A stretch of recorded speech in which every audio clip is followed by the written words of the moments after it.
Good morning, everyone. Welcome to the Afterglow live recap. My name is Syya. Erin will maybe join us shortly. We've got some stuff going on at our podcast studio at City Central. So we're going to go ahead and go live. And so the banner's going to be funky looking for a minute or two. I'll fix that in a second. But want to welcome back a familiar face, but friendly as ever, Mr. J. Fairbrother with my B2B coach, peeradvisorgroups.com, and super excited to announce that he is officially the executive VP chair of VP chair of Global Leaders Organization. Oh my gosh, I'm going to mess this up again. How you doing, Jay? Welcome back. Hi, Syya. I'm good. VP of Chapter Chairs. So my new job is to start and grow chapters of GLO all over the world. There we go. And we are super excited that because there's so much coming down the pipe right now. It's like hearing behind the scenes things, it just has to excite you of what's to come. And I think with change, with disruption, there's always opportunity, right? And it's not so much just about, the stressors of executing immediately on things, but it's also keeping that vision on that long term. And that kind of brings us to our speaker of this week, Mr. Rand Stagen, CEO of the Stagen Leadership Academy. And he shared some really interesting perspectives, Jay. I was actually feverishly taking notes. It probably looked like I was being extraordinarily rude by not paying attention, it seemed like, but I absolutely was. And his whole premise of the conversation was about the long game within leadership. And, I think all of us, as we are starting our own businesses or we're established, entrepreneurs, or we're, leaders in a, large organization, that reminder of the short-term versus the long-term perspective really resonated with me. So, Jay, my thoughts to you on this is, do you consider yourself a long-term decader or a short-termer? I think a typical of most entrepreneurs, I have definitely historically been a short-termer. Like, you're focused on the fires in your business that are current and, that day, just getting through that day, that week, that month, making payroll, the next time it rolls around. So that was really a good perspective. And I learned theoretically a long time ago as an entrepreneur, I've been an entrepreneur for 30 years, that, you want to have that long-term thinking. I participated in the strategic coach, entrepreneur coaching program many years ago. And that helped with that kind of longer term perspective thinking, but it's very hard to stay there. I mean, you just get wrapped up in what's happening now and immediate and fires. And so it's a good reminder. It was. I mean, it so struck a chord with me because I was like, well, I would like to think that, I theoretically, am a strategic thinker, but wow, isn't that humbling? Like it's really humbling. So, so let's talk about a little bit more about the concept that he said that, because when we're talking and defining what a decader is, he led off with a quote, and I didn't get the quote exact down, but the gist of it was, how are you underestimating yourself right now if you're not thinking about what you can achieve in a decade versus what you can achieve in a year? And I thought about that. So I was like, well, yeah, I mean, as any business owner and leader, you should have some kind of strategic plan, a year out, 5 years out. But I don't think about myself of where I'm going to be a decade from now.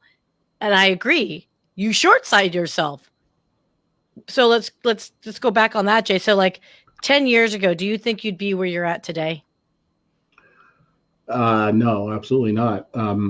So that underestimating yourself thing really resonates with me because, I over 30 years and owning 9 different businesses, I have like most entrepreneurs, I have a huge imposter syndrome issue. I constantly think, I'm not good enough to do this. I'm going to fail. I'm going to, I don't really have the skills to do what I say I'm doing. And so that really hits to me home. And I know a lot of entrepreneurs struggle with that. Yeah, that's surprising you say that to me. I have to admit that's kind of shocking to me. Like you always strike me as someone that seems extraordinarily methodical, very logical. So talk to me about that. Why do you think, or why did you have that imposter syndrome? What was it that was holding you back or giving you issues? Well, I think I've always had that to some extent, but I also completely crashed and burned during the recession 2008 to 2010. I literally lost everything, and had a lot to lose prior to 2008. So I did a complete crash and burn, and it took me a long time to kind of reinvent myself to some of the things that I'm doing currently. It was a struggle for sure. Wow. Isn't that the most humbling thing, right? Like it's I think I can relate to that in the context of when I left corporate America, my identity was wrapped up in what I did, right? So I was in tech sales for 20 odd years and I affiliated with that organization. It is something that said you have to reevaluate yourself. How much soul searching did you actually do? Or did you just say, that's it, I'm just making it happen? No, it took me a long time to kind of figure out where to go. And it was actually about a year and a half ago that I had just been dumped by a woman that I had been seeing for a while, and I was in a pretty bad place. And I was like, I just need to kind of start over. I need to figure out where I'm going and start over. And I set an intention that what I felt my purpose in life and where I've got the most fulfillment in life is just hanging out with and helping entrepreneurs grow their companies. And everything I'm doing right now, my B2B coach, I do sales coaching and sales training, which is, building sales teams has been core to all of my entrepreneurship over my lifetime. Peeradvisorgroups.com, I run monthly mastermind groups for coaches, consultants, solopreneurs, and startups. So basically people who don't qualify for GLO. And now with GLO as Pittsburgh chapter chair, like your Dallas chapter chair, and as the executive VP to grow GLO, I have basically fulfilled my intention that I set out about a year and a half ago, reinventing myself, that I'm hanging out with and helping entrepreneurs grow their companies. That's what I do. I absolutely love that because there's been a few times I was like, I need to call Jay. I've got some issues I've got to go through right now with my own business. So it's funny. So Joseph Barasanzi, you smart Alec. He just said, Jay, you're good enough, you're smart enough, and doggone it, people like you. But Joseph brought up a point that was really interesting. What a weird, it is a juxtaposition. We're talking about looking and planning and goaling yourself towards that decade, right? Where what you want to achieve within that decade time frame. Juxtapose that to the 12-week planning year conversation we had a few weeks ago, right? So it's fascinating to me because there's one that's you can think strategically in a shorter time frame, but yet it seems like it's opposite. So which advice did you think you are leaning or gravitating towards, where you're planning your strategic goals within that 90-day time frame? And still working towards that larger, or thinking, no, this is my goal is 10 years ahead. I'm going to be a billionaire, and kind of checking your way accordingly. This is going to sound like a cop out, but I think the answer is both. I think so. 90-day increments. That's something that I learned in the strategic coach program a long time ago. That's quarters are a very good sort of way to set intentions, set goals, quarterly goals. And so I've kind of always lived in that mentality, but I think you've got to also, look at that longer term, like, Rand was saying yesterday, to think, to set your intention for where you want to be, 5-10 years down the road. I think you need to do that as well. No, that is very true. I mean, look, I've said this before and I'll say it again as a sales rep, right? 90 days to me it had to be part of the business, especially if you're publicly traded. You have that 90-day chain, right? To say, okay, what have you done for me today? Lately kind of mentality. And I did ask him in the VIP session was, okay, but what if you're like a senior VP and you do want to become much more strategic in your thinking, but you still are held accountable to those numbers? You still have to perform and execute. How does one break out of that, tactical execution, mentality, and think in that longer term? And were you there? Did you hear him answer that? I did not. I must have had a distraction or something at that point. Okay. No, let me tell you. He basically said if you're thinking strategically and you are in a tactical type role like that, but you see the balance between and your company doesn't support you, he said leave. He said find another company that will match your goals. And I thought that was such a fascinating, like down, like don't waste your time, like boom. Yeah. I don't know. Would you do that? I don't know if I would have if you're in a good company, but it's not matching your career needs. Do you cut it like that? You know, so I've never really been in corporate America, so it's hard for me to answer that. But you know, if I reverse the role and think about if I had employees who I felt weren't matching the long-term vision of the company, you know, I've been in that situation, and unfortunately, you know, especially in my early days of an entrepreneur, I kept employees who probably didn't align with that long-term vision far longer than I should have. You know, it took me a long time to, you know, kind of grasp the concept of, you know, hire slowly, fire quickly, and just not to, you know, the hanging on to people who aren't part, you know, don't align with your culture and vision and long-term goals really is a cancer to the organization when you keep them longer than you should.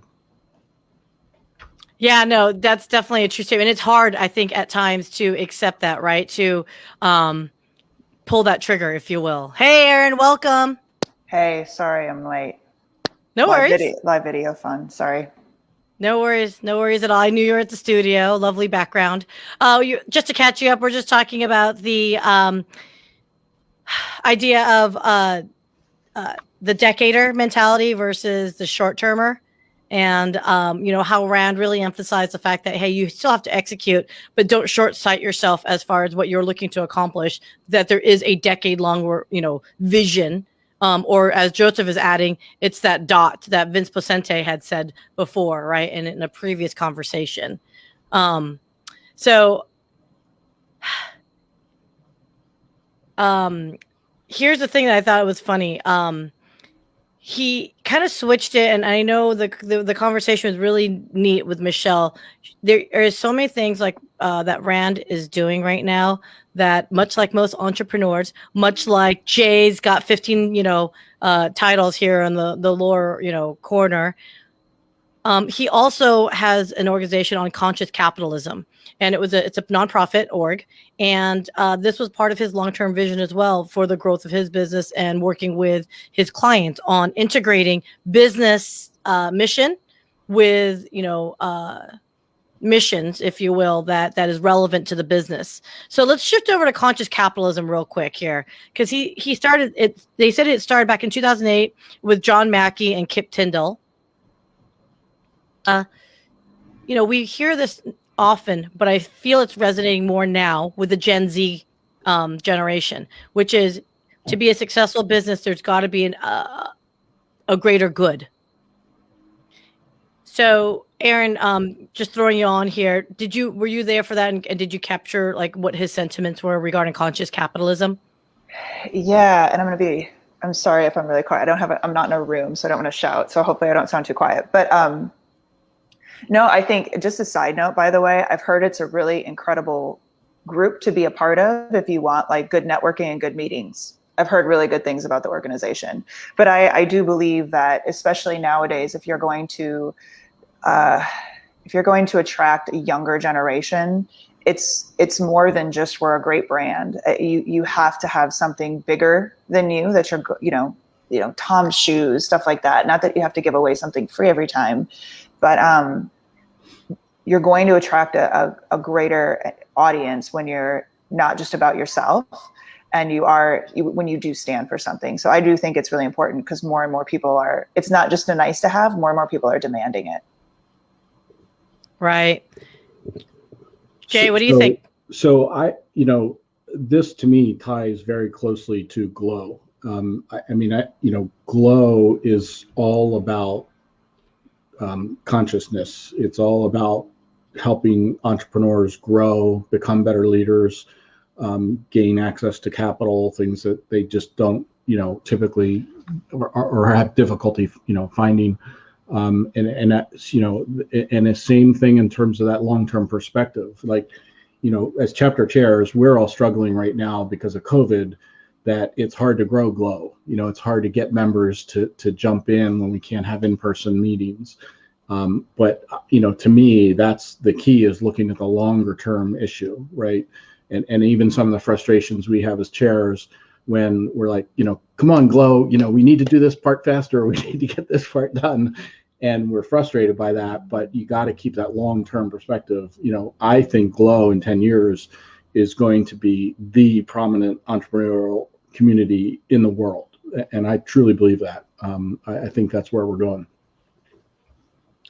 What's funny is that he made a point, and I agree with you. And there's a reason why Erin and I are investing so much time, and why we're so, I guess, big advocates for a global leaders organization, is that you have to tie a mission that's aligned with the business itself. And he kept saying that over and over again, which I don't know if it's like a cautionary tale to, there are some brands that are trying to be like, go, certain cause of the, cause du jour.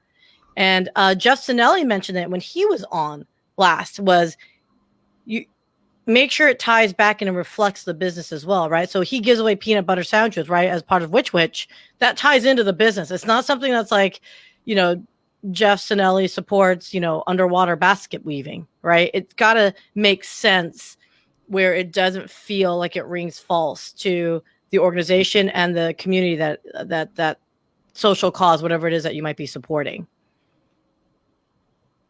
Like, I'm just trying to think of an example of like a brand that tried to jump in and didn't do a good job, and everyone's kind of like, what the heck was it? There's a few, but I don't know if we should point it out or not, but maybe we should point out what, like fakey, kind of like we're stand for something, but we're standing for something just because we feel like, I feel like companies honestly did that with some of the companies over this, with COVID and with the George Floyd situation and racism. I feel like a lot of people jumped in to say, I've said this before, I think one of my favorite memes, like American Airlines saying, we care and we're in this together. And they're like, we're not in this together and my luggage is 51 pounds, right? Like, it was, people were emailing for the sake of emailing and saying something because they were too afraid not to take a stand. And it's like, it didn't come across genuine at all in those situations. That's some examples I can think of in that case. It was like, we're going to come out of the blue. And I'm like, oh, okay, good. But this makes no sense right now.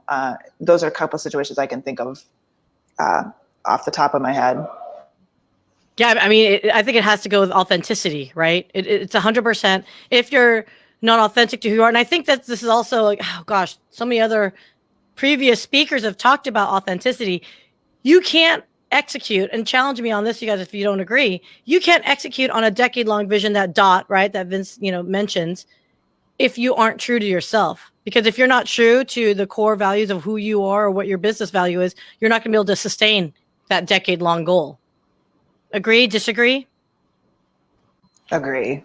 Yeah, absolutely. A lot of people, to Erin, to your point, a lot of people talk about authenticity but don't live it. And the thing is that most people can recognize when you're talking and not living it. And that, really, it actually becomes a detriment rather than something positive. Yeah, there's, I mean, it kind of, not to malign someone, but it just reminded me of the founder of MAD, right? And then she subsequently got arrested for a DUI. It's like, if you don't believe what you're, supporting, you gotta have to like take a step back, right? I mean, she hurt the brand. She hurt MAD, right? By virtue of her getting arrested for DUI. Now, granted, she was going through things, and I'm not going through the why it happened. It's just simply, you really have to believe in it if you're going to be the leader of that particular type of organization, or that's the branding that the organization wants to move towards. So, okay, I might have gone down a rabbit hole on that. I saw Erin's face. Let's talk about. That's just really bad. I never heard that story before. I never heard that either. Oh, you didn't hear it? No. Oh no. She had to do a massive mea culpa. She had to leave the organization. I don't know what she's doing now. I mean, I don't want to get in trouble, but Google it, because rumor has it in my head she actually switched and became a what do you call it? When you I'm trying to remember the word. Never mind. I don't want to go down that path. It's the people that they proposition politicians on behalf of an industry. Lobbyist? Lobbyist. She became a lobbyist for a certain organization. I'll just leave it at that. All right. So For an alcohol organization? Anyway, go ahead. Sorry. you might want to check it out. I don't know for sure. I just remember this is back in the 80s. So my memory's foggy. Okay, let's talk about this, you guys, because I'm making myself in trouble here. Connection and pandemic. And I really like that he mentioned this. So we talked about the conscious capitalism component, right, for business. But then he moved and shifted towards, how do you connect and find ways to communicate, especially in light of the fact that, Texas might be open, but is, Pennsylvania, right? So how are you now, Jay, reaching out, and how are you connecting with both the Pittsburgh GLO members, but just for your business in general? Yeah, so that's a good question. I mean, so I'm on Zoom calls like all freaking day long most days, and it really, there is, Zoom fatigue. I mean, it's real. So I'm trying to. So as a chapter chair, for instance, like I'm trying to just stay extra communicative to my members. Like I'm sending them emails, here's updates about GLO. And I've been talking with my members a lot about forum, because to me, the forum experience, I was in EO, which used to be the Young Entrepreneurs Organization, for like 17 years. And I was in 6 different forums over that time. And that peer group learning and experience to me, I mean, some of my best friends, that I've developed over the last 20 some years are people who are in my forum groups, other entrepreneurs that I would meet with every month religiously for, in one forum I was in for 17 years. And that forum is actually, I left a couple of years ago because I developed a competitive conflict with one of the other members and I volunteered to just step out. But that group still gets together every month, so 20 some years later. And those guys are all, extremely close friends now. So to me, the connections that form in a peer group like that are just really incredible. Entrepreneurs are typically, it's a lonely occupation, because a lot of the issues that we face and we struggle with, you can't talk to family or your spouse or even other friends that are in corporate America. They just don't get the struggle that you're going through, and they don't understand what it means to be worried about meeting payroll or a lot of the issues. So I believe very firmly in peer learning, and so I'm excited that we're launching forums within GLO now. Yeah, so I'm so glad that you are bringing this to the Global Leaders Organization, because at first, when I first heard, I'm like, but what's the difference between a forum and a mastermind? So could you just clarify that? Because I think that's important to understand the differentiation between the two. Yeah, they're similar. So masterminds a lot of times are industry specific. So you're getting together with people, like you guys would be in a mastermind for other podcasters. And that there's benefit to that. But a forum is very unique in the sense that the diversity of the entrepreneurs in the forum is part of the strength and the power of it.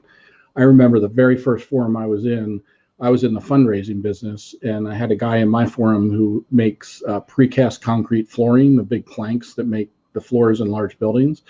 And I thought, oh my God, what could we learn from each other? Our businesses are just completely polar opposite. And once you experience that kind of peer learning, you realize that we all struggle with the same issues. We have, people problems, we have cash flow problems, we have sales and marketing problems, we have process problems. Those are, universal to every type of business, no matter what you're doing, what your industry is. And one of the powerful things in forum with that diversity is you get people who are thinking completely outside of your box. Right. So you have people challenging you and asking you questions because they don't know the podcast industry. And you're, almost always I see these situations where the entrepreneur's like, I never even thought of asking that question of myself. It didn't even occur to me, because you're getting that outside the box thinking. So to me, that's really the power of peer learning. So can I ask then, in a situation where you are doing a peer learning and then it gets very intimate and it can get very heated. Could you give me an example of what that means? Because again, I feel like as we were talking about imposter syndrome earlier, we seem to put on our facade, we're all successful in making $1 million, bajillion-dollar faces. So can you give me an example of without going too much detail, of a moment when you had these forums that you just made that connection like work for you guys? So in my experience, what typically happens in these forums is, for the first maybe year or so, every issue is business issues, but you develop such good close bonds with these people that suddenly people start bringing personal issues into the forum. And there's an expression, and we joke about it. It's like, how quickly in your forum is somebody going to drop their pants? That's a strength of how strong your forum is getting, because somebody then comes in and gets very vulnerable and says, you know what, guys, I'm struggling with this personal issue. I value you guys, or, I'm not using guys in a male sense. I value you and I want your input on this. So it gets deeply personal. I mean, it's so weird because I guess I don't know. I'm not used to that level of vulnerability, and so I just find that fascinating. Does it work though if there's like a portion that's like emotional and maybe they like to cry, and another group, other half of the group that just is more stoic? Can that still work? Yeah, absolutely. So the key is mutual respect, right? So even things like showing up on time for the forum meeting, things like not missing meetings unless it's a true emergency. And like every forum meeting, if I'm moderating that forum or facilitating, I start it with a statement that, look, it doesn't matter the size of your business or the size of your bank account. While we're in this room, everyone's equal. And so that mutual respect is key to developing that trust and building that relationship with each other. I like it. Sounds really good. Sounds interesting. So I know that sounds like a big old ad for GLO and Forum, but this is actually really relevant. And I guess now more than ever, if we are not in person with each other, there's got to be other ways that we all can connect. It's funny, Erin, when I was listening to him talk, I was waiting for him. To say, you could do it over podcast too. To connect with people? Yeah. Because if you think about it, right? So again, selfishly for me, it's, from a sales perspective, if I'm in sales, I'm used to whining and dining, right? Like that. My boyfriend makes fun of me or made fun of me all the time because he'd be like, what do you do for a living? He's like, other than eat and drink on the company dime. And I'm like, it's build relationships, That's what right? you do, yeah.